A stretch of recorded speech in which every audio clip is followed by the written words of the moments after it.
Hello and welcome to the first ever Beat Brings Us Together podcast presented by myself, Luke Hassan. It's a show where I invite talented musical individuals to discuss their story as we dig deeper into their musical journey. We'll discover where it all began for them, where they are now, and where they look for the future.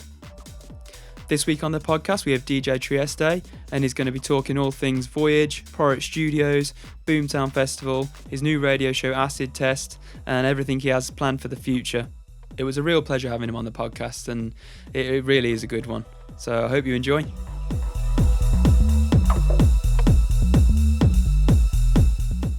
Welcome into the podcast is DJ Trieste, the Welsh superstar DJ, Birmingham legend. I wouldn't say Birmingham legend yet. Not yet, okay. It's on the cards. We're on the way. On the way. It's very kind of you to join me today. He's got a busy schedule, and we'll get into that in a moment. But I think, first of all, I just want to sort of ask you, where did this musical journey start? What was your first experience of music? Can you remember the first inkling, that first quaver that hit you? Yeah, I can remember pretty vividly, I guess. So I think, like most of us, it started fairly early on, maybe not as early as some, but we're talking maybe secondary school kind of era. I got involved in the boys' choir. Ooh. Yeah, we were called the Outsiders. Very trendy. The name speaks for itself. So my first experience with music was part of the boys' choir, which then developed into something a bit more instrumental. So I also picked up guitar. I played cornet for a little bit. And yeah, it like the interest was always sort of there in the background, but it never took center stage for the period that I was in secondary school. I think, like a lot of people that age, I wasn't really sure what I wanted to do. I think I was given a lot of bad advice by my supposed careers advisors, who basically said that because I was good at maths and physics, that I should pursue that in my A-levels, which was not the best advice to give, because I made it quite clear that although I was good at them, I didn't enjoy it. So being good at something and enjoying something are two very different things in my eyes. And I'd always wanted to pursue something a bit more creative with a bit more freedom. But alas, obviously at that young age, I was pushed down what I would say to be the wrong path. But yeah, obviously everything's fine now. So it all worked out in the end. Yeah, clearly. Very well. It's interesting you say, picked up on the first point, you were called the Outsiders. Was music always this outside release for you? Because, you said you were pushed towards maths, science. So was music that release from the norm that those people were pushing on you? Yeah, I suppose my initial kind of interaction with music was like, I was in like a few kind of bands when I was younger. Not that they were particularly great, but yeah, it was at first more of just a kind of fun hobby that I could do in my spare time, and I never really connected the dots to think at that point like that this could, potentially be a job or a career. It was just something that I would do that was quite fun with my mates, and that was really as far as it went at first. Yeah, I get that. I think I've had a similar experience, and I think maybe we're from that in-between generation where parents are like, you need to pursue your passion, but oh no, you need to get a job at the firm for the company man. Yeah, for sure. Because it's very... it's not so difficult to articulate it to my parents now, because they can see that it really can be something that's a realistic career. But definitely at first, in the early stages, my parents would have just been like, what are you doing? Like, you need to like get a job that's going to like pay you money, and like you need to like work your way through the levels, and you need to get promoted and then work up higher again, and get a family and get married, and like it just never really tickled me. I was kind of like, oh, like really? Is that it? Like, is that just what this is all about? So yeah, it wasn't until much later that I kind of, started to think a bit more independently and think like, you don't just have to do these things that you're kind of told as the norm in school and whatever when you're growing up. There are alternative ways that you can kind of live out your life. So yeah, it took a while to figure that out, but it can be done. Yeah, definitely. One system is not right for everyone, really, is it? We know that from our experiences, and I'm sure a lot of the listeners who will be listening will probably feel the same way as us. Well, let's fast forward a little bit, and driving it probably is the heart of what you do now. Where did you first experience electronic music? So my first kind of experience, I would say, with electronic music would have, I think I listened to some of it during secondary school era, like when I went to, I think it was it Newquay? Yeah, when I went to Newquay following like GCSE kind of era, we got into like some of the clubs, and like, we went to like the underage discos and stuff. Like, I'd say that was kind of like my primordial interaction with the electronic music. It was probably a lot more like chart focused, but I think maybe that's when the cogs started to turn a little bit in my head, and I was like, oh, like, this is quite cool, because up until then it would been like, I'd gone to see bands, or I'd go to like indie nights and stuff like that.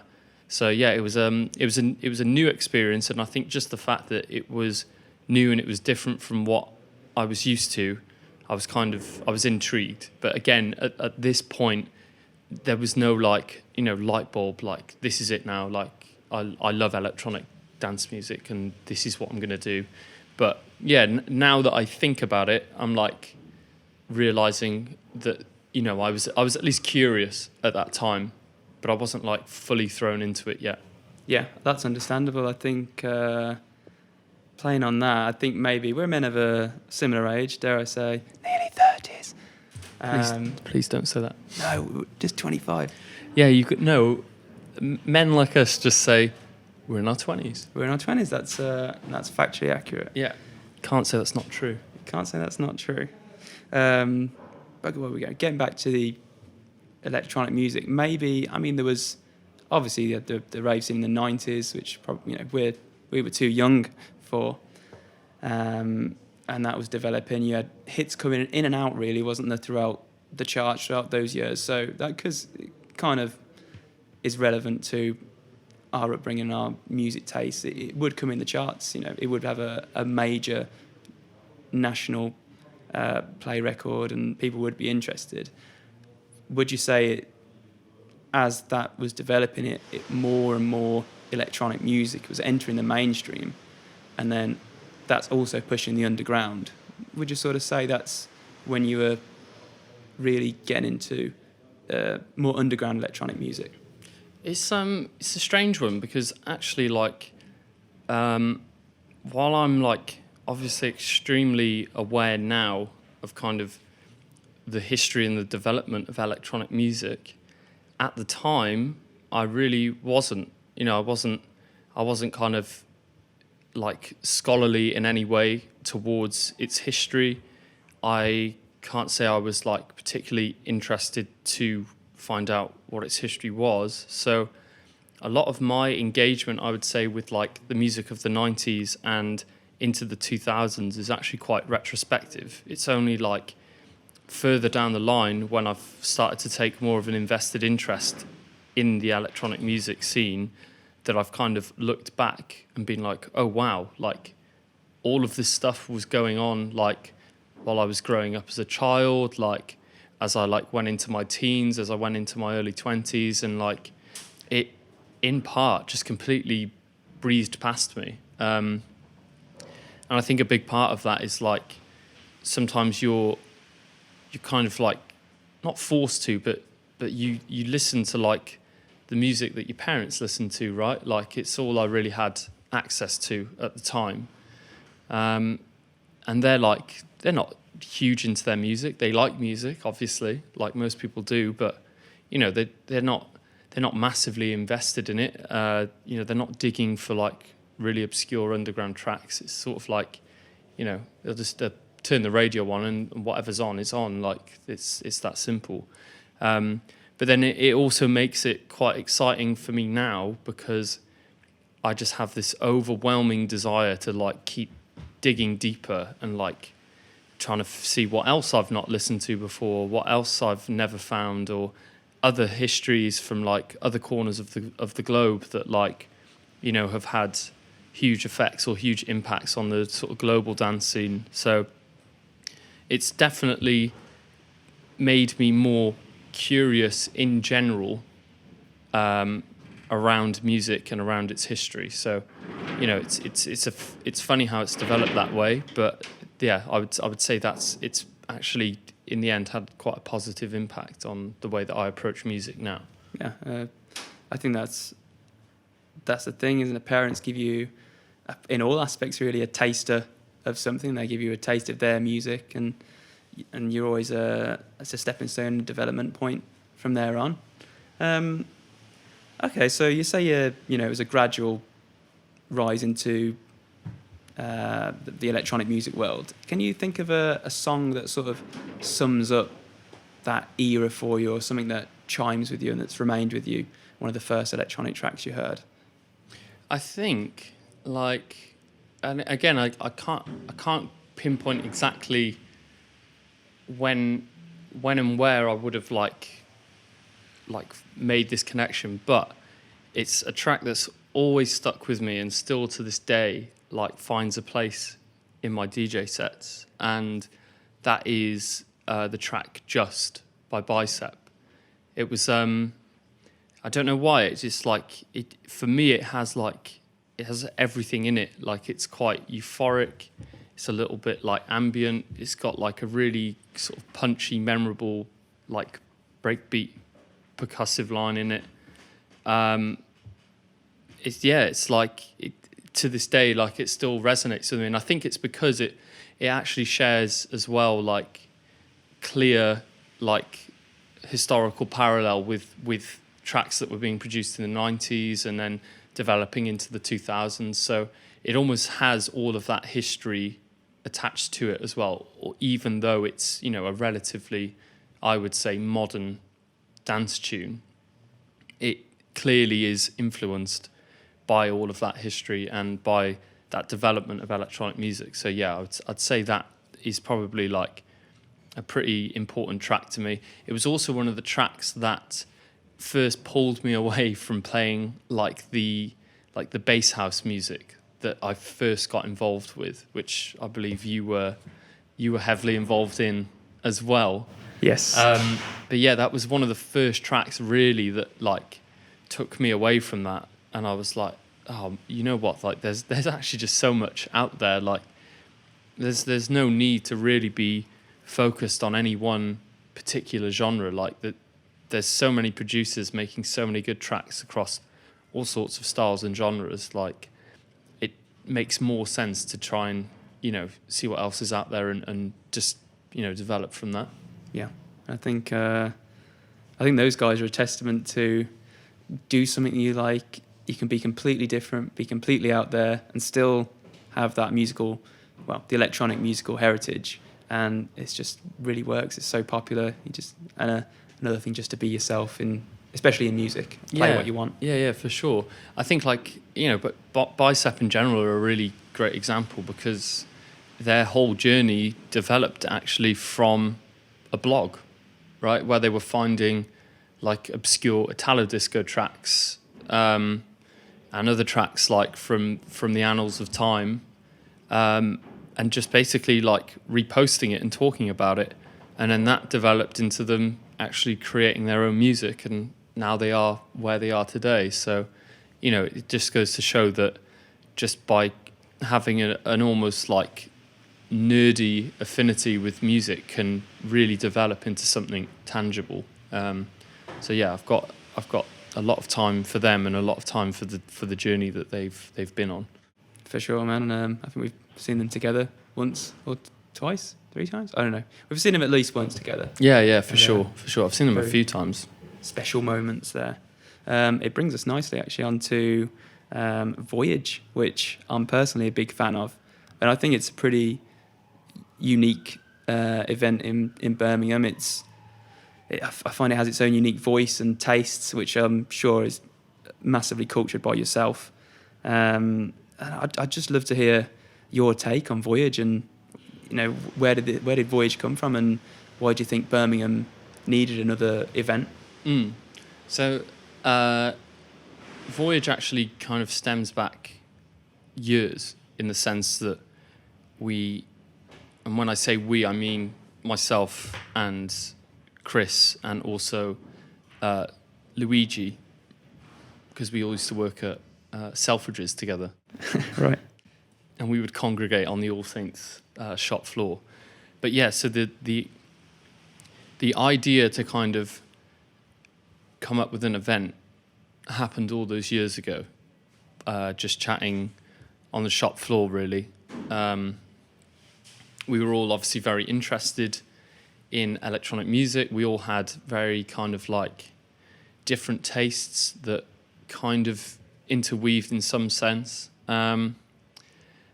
So that's when the seed was first planted, which was effectively, in its simplest terms, it's a bit whack that DJs typically play for an hour, because for me personally, an hour is kind of the amount of time that I would like to get a feel for the room. So to get a feel for the room and then to be told, all right, you got to get off now, it's the next guy. It's a bit rubbish, isn't it? Like, it either makes you kind of play all your bangers in quick succession, which is great, and it picks the energy up, and like, I love it personally. Like, it's great to like have these like fast impacting DJ sets, but I feel it's a lot more creative, and it's a lot more of a journey when you have like several hours in front of you to just really, really kind of make your mark on the room. Like, you can bring your own voice to it, you can bring your own style to it, you can also explore a lot of different genres, you can play with the energy a lot, bringing it up and down, slowing it to like almost ambient levels and then boosting it right up to like maybe jungle or something. But yeah, it all stemmed from that one idea of just like, is an hour really long enough for a DJ to really, really make their mark on the room? And now that today, years later, when we had the finances to do so, became a reality, and that is what Voyage is now. It really is, in its simplest terms, a platform for DJs and for live performers to have as much time as they need. So typically like 4 or 5 hours, maybe more if they're up for it, and if we've got the license to do it. To just have all those hours to do what they want. We really don't give them anything else other than, what lighting would you like? This is what the sound system is. As far as we're concerned, just go do your thing. It's fine. There is no music policy. Just do you. And yeah, that's really what Voyage is all about, and why I felt it necessary to start something like that. Not just for here in Birmingham, but I just think generally, like across the board, like DJs should be given platforms to play like much, much longer sets. I appreciate that it doesn't work that way all the time, because, you know, when you have big festival lineups and stuff, you need to get the names on the lineup to get the people through the door. You have to sell tickets at the end of the day. But, you know, as an individual event or as an individual brand and not a festival, like, you absolutely can do this. Like, you can book these artists and you can book them for long periods of time, and like, you can still sell a show. You know, you don't need to bog down a lineup with, like, you know, 8 to 10 artists all the time. Just maybe find someone you really love, give them the platform, and you'll be surprised like what they can do. Yeah. Oh, thanks for sharing that with us, man. That was great to hear you talk about that. And you're doing something because you want to do it, and clearly it's reflected in how popular the night's becoming. Well, and it is. I've personally been to several shows, and you do get to see almost the DJs or live acts, almost their musical journey through their set, because they get to explore the taste that they want to bring to the show. Yeah, and it's brilliant, man. It really is good, and I'm really pleased it's doing so well. I would also say, like, something that I've noticed personally is, yeah, we've had like really like full banging events where it's like at capacity, but we've also had events where, you know, like, maybe it's not so full. I mean, we're not saying like a dead room, but like, you know, you've got an event that's maybe like half or 3/4 capacity, and regardless of, like, you know, the amount of tickets that we've sold, what we always find is that by the end, the DJ has had a great time and the crowd has had a great time. And I think that literally comes down to the fact that they just get locked into each other because it's so long, and like, they can just pull you on this like really interesting and unique journey. So yeah, literally every time by the end of the event, everyone that's left is always just sort of like hanging on for more. Like, it almost feels like it could just go on for hours and hours and hours, but obviously like licenses don't permit that to happen. But yeah, that's the thing that I've enjoyed most, is seeing that connection develop between the artist and between the crowd. And then the rest really kind of like just comes as an added bonus on top. It really is like, it's about them, I guess, more than anything. Obviously, we like to try and make enough or try and get by that we can keep doing this. But yeah, if you're a promoter, I think you'll understand how difficult it can be.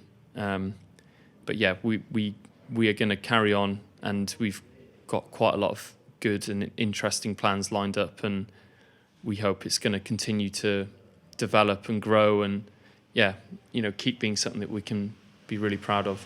Yeah, I think it's that quality over quantity. It's the experience for the people coming in the door and the people who are playing, and I think it does really feel like you're nurturing that relationship in all aspects, for the crowd, for the DJs, and for your own event. And I think it's brilliant that you continue to push that. Yeah, you've hit the nail on the head. It's about the experience. Like, that really is sort of like the number one priority. You get the experience right, then everything else falls into place after that. Amazing. You've got a year coming up with Voyage now. Give me some of the highlights, man. What's been your take on the year? To be fair, like, everything has been a highlight, because every time we do an event, I take a moment and I just stand back, and I'm like, it's pretty mad that we've done this, you know, like, that we've put this on, because I spent a lot of time telling myself that I couldn't do it, which is really sad to think about now. But, you know, throughout uni, like, I was playing gigs here and there, and I was like kind of invested in the music scene. Well, no, I was really invested in the music scene, like, you know, talking to others that were like putting events on and supporting them as much as I could. But I never really had the confidence to step up and do it myself. And yeah, it was only literally a year ago that finally took the plunge and was just like, maybe we can do this. So yeah, like every event that we've put on, it's still pretty crazy that like, that's developed from nothing, and I don't take anything for granted at all.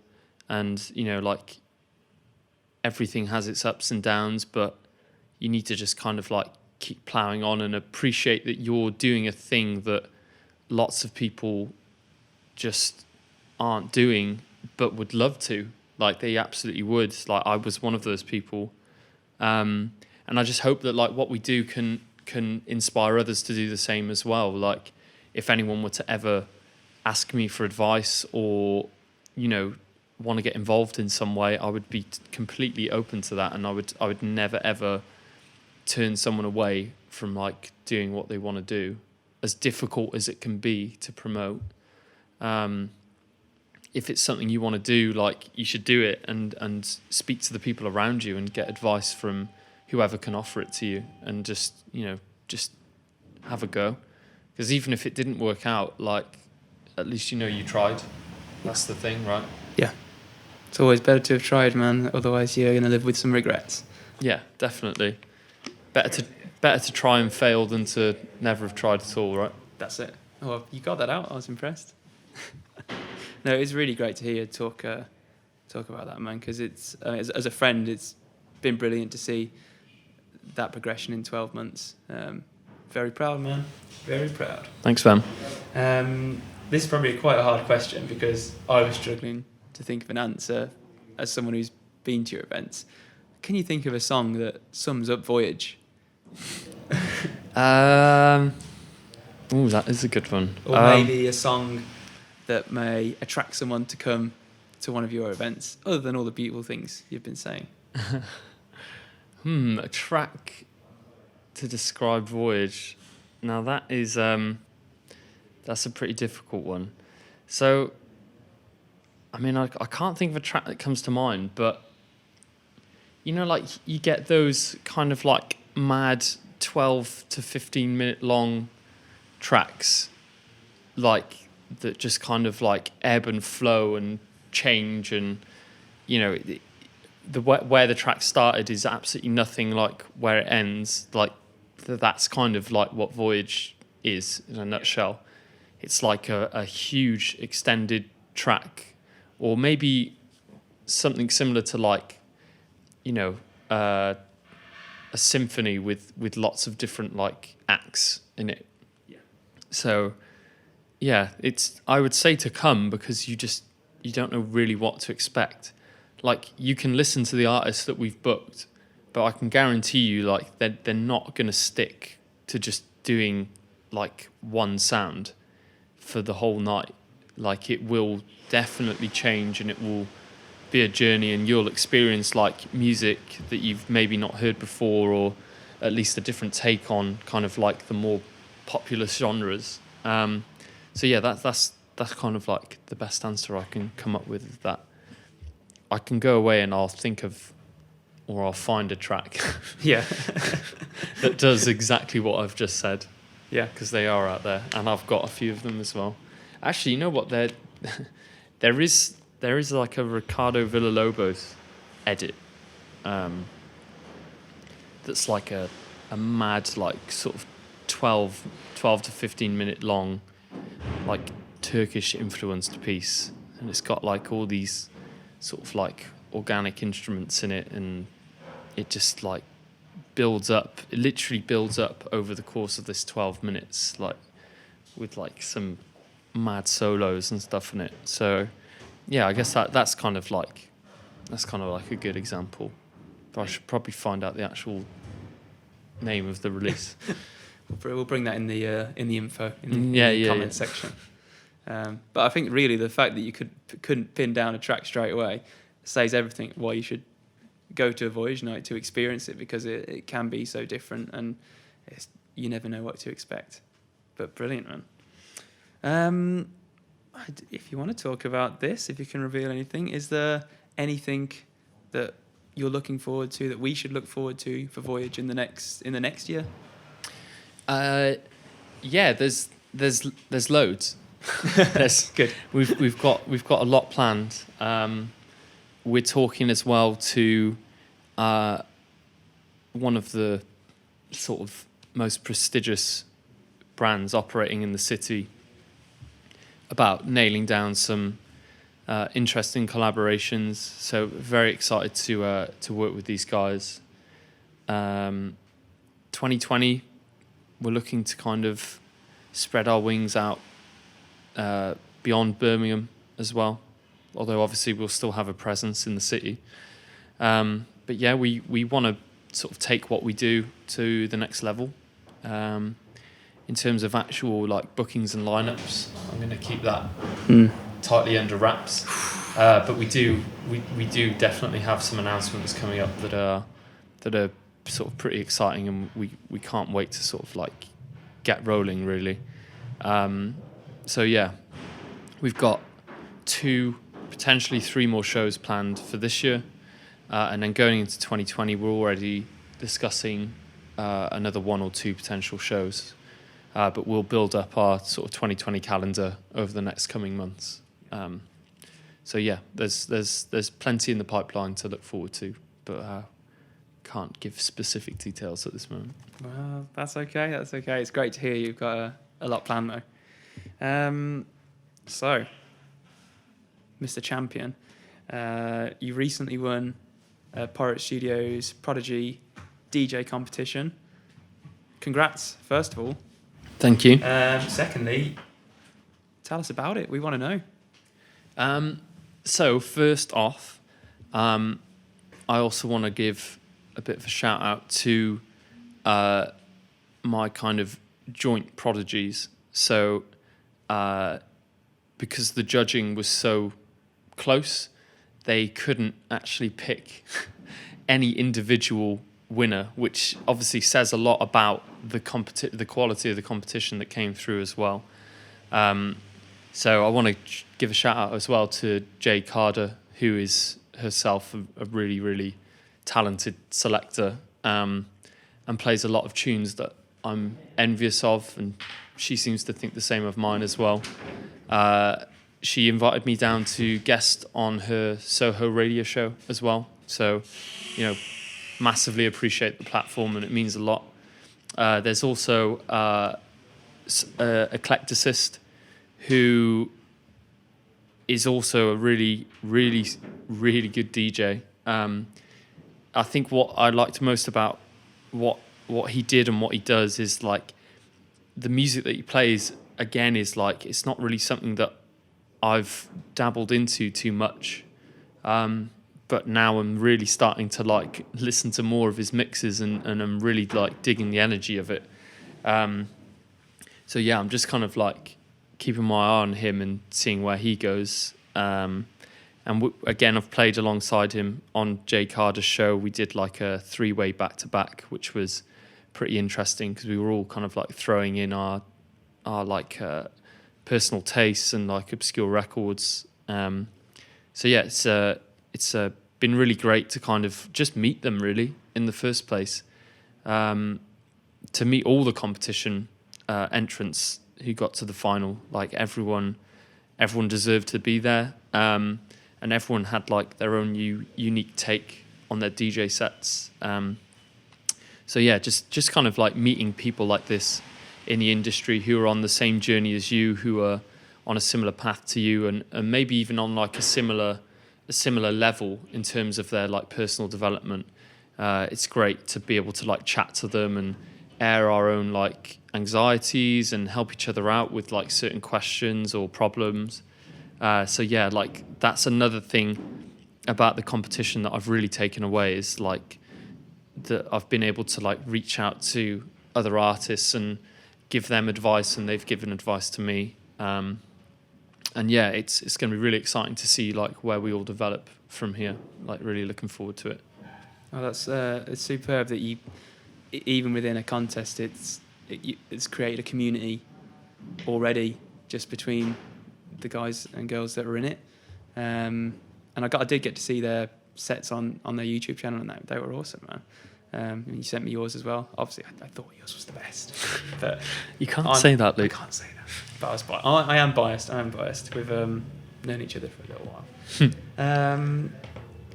Well, talking about your DJ sets, could you pick a tune that you know is going to deliver every set, or you've been playing every set, or that type of record? Have you got one in particular you're playing at the moment?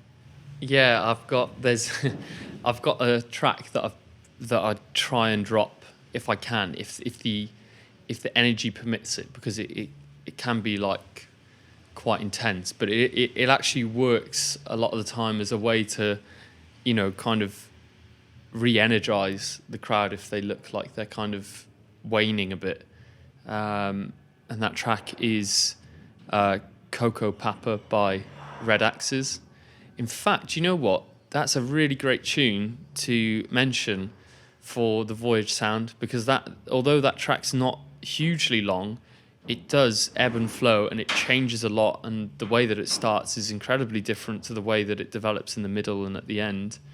So yeah, it's just generally like a great track. Like it just changes so much, and it's quite dark. It's got a lot of energy, but like then it shifts to like a lighter tone.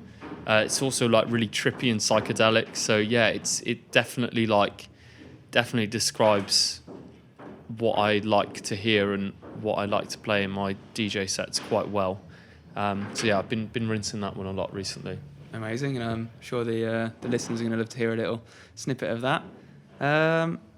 We've got with us a tent, got a hiking bag, got a sleeping bag over there I can see, and another backpack. Christian's come fully loaded today to the podcast. Can you tell us a bit why you brought all this festival gear with you? So, I've got a pretty hectic 3 weeks lined up, so I've just tried to pack as best as I can for it.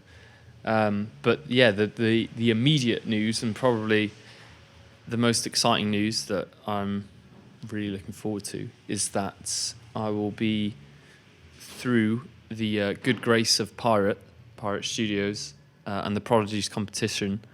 I'll be playing at Boomtown this year, and it's the first time I've ever been to Boomtown, so to be kind of going as an artist is beyond exciting. Like I can't wait. I'm absolutely I'm up for it. Yeah. I'm absolutely up for it. Like I'm ready to bring it, and I'm just gonna have a good time. And I've had a stressful couple of months with organising events and trying to make my way as a freelancer and as an artist, and I'm really just looking forward to this as a way to sort of chill out a little bit, but also to network and to bring what I do to a bigger audience and a bigger platform. So yeah, I'm very excited. I'm probably spending most of today just really digging deep into my tracks and seeing what sort of crazy tunes I can pull out that I might potentially play at Boomtown. But like most of my sets, I tend to end up just winging it, so we'll see. But yeah, I'm looking forward to it, man. And I think looking through my tunes today and thinking about how it might react to the crowd is going to get me even more excited for the set. So yeah, I'm buzzing. Yeah. And then I've got Green Man straight after that. Ooh. As well. Yeah, and then hopefully a third festival after that, which I don't want to announce yet. Okay. But yeah, it's looking like a busy 3 weeks ahead. So really, really looking forward to it. I just hope I can survive till the end, really. I don't know how some of these other DJs do it. They're doing it 365 days of the year. Yeah, I mean, this is good. It's good warm up, isn't it? It's good practice. So, baby steps. But if I can pull through this, then, maybe onto bigger things. But we'll see. Let's get through these 3 weeks first, and then we'll reassess after that. That's it. I think you're diving straight in at the deep end. I think a festival's the most hardcore set you're gonna get in your journey, really. Maybe apart from an 8-hour mammoth set in a club somewhere. But I think the festivals, as physically, challenging. You have to get there. You've got to get to your stage. Mm. You might have to traipse through a lot of mud, rain. Hopefully it will be a dry weekend, but who cares? It's a festival. Get your wellies on. Get your rain back I on, do you're have my fine. wellies. You can't see them, but they're there. I've definitely remembered the wellies. I even brought some waterproof trousers. Like I'm an absolute pro at this. Yeah? And I got a waterproof coat. A man about a festival, aren't you? Yeah. And waterproof headphones. Really? No, I made that. Oh, come on, man. Oh, fantastic. So, have you got any? I mean, you've already mentioned a couple of bits. Have you got any other gigs coming up you want to let people know about? So, you're a popular man on the scene nowadays. Yeah, for sure. Like, so there's a few key gigs that I would, be more than happy to mention. So, at the start of September, I'll be supporting kind of band / electronic music producers / psychedelic geniuses, Folloxoid. So they are basically everything I just described, and they're playing at the Hare and Hounds, and they've kind of very nicely reached out to me and asked me to sort of do the support slot alongside these other local producers called EIF, who are really talented live performers. They create all of their like electronic journeys live. It can be very ambient, it can be very upbeat, it can be like very breakbeaty, kind of world beat infused. Just again, everything I love about an artist, where you just don't know where they're going to take you. So yeah, it's I'm really looking forward to like sharing a lineup with them and also warming up for Folloxoid. It's going to be a really interesting show where I'm going to be able to sort of play the maddest, most obscure psychedelic tracks that I have. Like I'm really looking forward to it, because it's like the perfect platform to play like the more obscure records that I own. So yeah, it should be a really interesting gig. I also have some like radio shows coming up as well. So the other week I had the pleasure to go down to Liverpool at the invite of Subcora, who was actually one of the other Pirate Studios contestants. Her set was, again, one of my favourites. It was like very, very kind of like melodic, like quite trippy, a lot of kind of like Turkish and world influences in there as well. And she invited me down to Liverpool because she runs her own show on the radio platform Melodic Distraction, which is a pretty big platform. It's pretty respected. I know they do some festival takeovers. They were involved with Gotwood Festival. So it was really cool being invited down there. I did a guest mix on the show, and then off the back of that, they actually contacted me sort of afterwards and said that they really enjoyed the set and they want me to come back and do a guest show, basically. So I think I'll be doing another show there on my own, and that'll be, I think we've nailed that down for mid-September. The actual date escapes me right now, but yeah, that'll be in September time as well. And then over the next 3 months as well, I've got another 3 guest shows booked in with Nudes Radio. I sort of submitted my pilot show, which was called Acid Test, which basically explores the sort of psychedelic arm of electronic music. And I'm just sort of continuing with that now.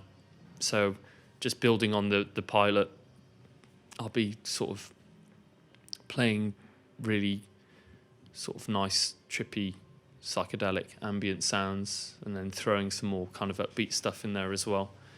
I want to eventually get some guests to come on the show too. But yeah, it's all a process. But yeah, the next couple of months are looking pretty good. Just want to sort of ensure that I sort of keep this momentum up and, try and secure some more shows. It would be really great to sort of play some more stuff outside of the city. I love traveling around, so like the opportunity to go down to Bristol or to go down to Liverpool and go to all these festivals is something that I've always wanted to be able to do through this. So yeah, I really hope that the momentum carries on and that I can keep catching the attention of the people that can potentially throw these opportunities my way. So yeah, that's kind of it in a nutshell for now. Awesome, man. I think you sent me over the acid test show you did the first. I think I was on a car journey, and it was quite the journey, man. It really did flow nicely. And have you got a date for the Hare and Hound show? Yes, if you just let me check my phone very quickly. That's allowed on the podcast. For something completely unrelated to that question you've just asked me. Okay. Yes, so this is my phone here, and for the listeners, Chris is holding up his phone. Yeah, this is my phone here, and I'm just sort of scrolling through, and then I know that any time now the date is going to come to me. It's on Monday the 2nd of September at the Hare and Hounds. Oh, fantastic. We've got a lot to look forward to in September then. Yeah, September's looking pretty good. Amazing. I just, as I said, I hope it can continue to develop throughout the remainder of the year. And yeah, we'll just have to see what happens. Yeah. I think you can probably appreciate that a lot of these opportunities just kind of pop up. You can't always plan ahead too far. I think the main thing is to just keep being active, keep having a presence, whether it be online or in the city. Keep networking, and eventually those opportunities kind of fall in your lap, so to speak. But yeah, I think keeping up that momentum and having that presence is so important to making sure that things don't slow down for you. Yeah. So yeah, I'm very aware of that, so I'm going to keep it up as much as I can. Good man, yeah, and it shows that I think you love what you do, and I think you got to do it because you love it. Yeah. One last question, and you touched on this earlier, but have you got any advice? What's the best piece of advice you would give for either an upcoming DJ or an upcoming promoter? Literally, just like drown out that voice that tells you can't do it, and then extending to that, drown out the other voices around you of real people who might laugh at you or say like it's a joke and that DJing or making music isn't a real job or you're not good enough at it. Like, if you're not good at it at first, you practice and you get better. Like, you really just have to kind of shut off any kind of like negative voice, whether it's your own or from people around you. And if you really want to do it, you need to just do it, and you kind of need to somewhat ignore the opinions of others.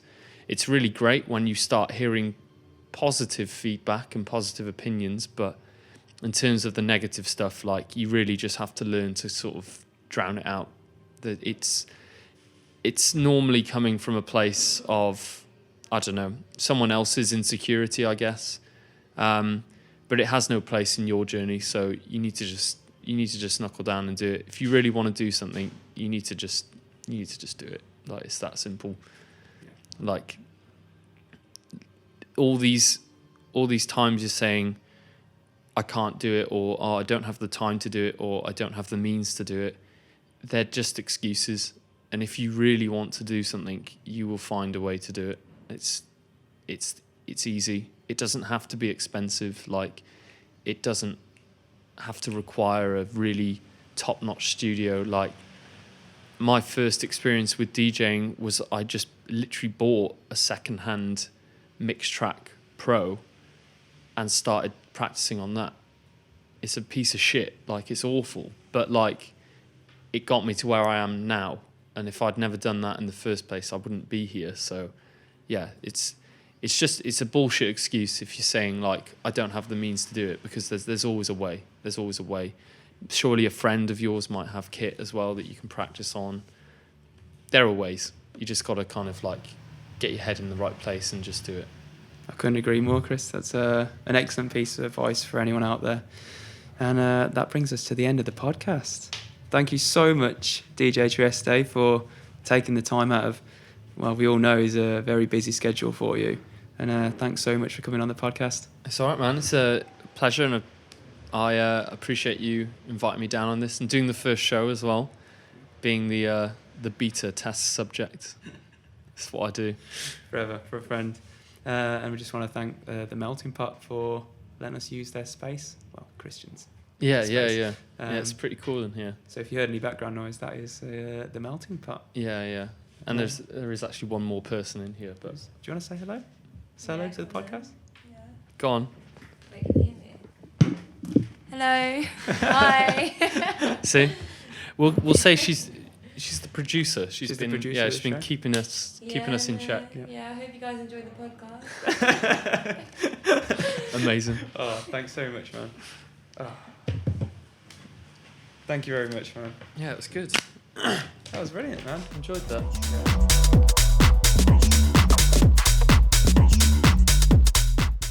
Well, I hope you enjoyed that podcast. It was a pleasure having DJ Trieste with us. Big thanks to him, and a big thanks to the Melting Pot 2 for hosting us. All the tracks DJ Trieste talked about will be available on our podcast Spotify playlist very soon.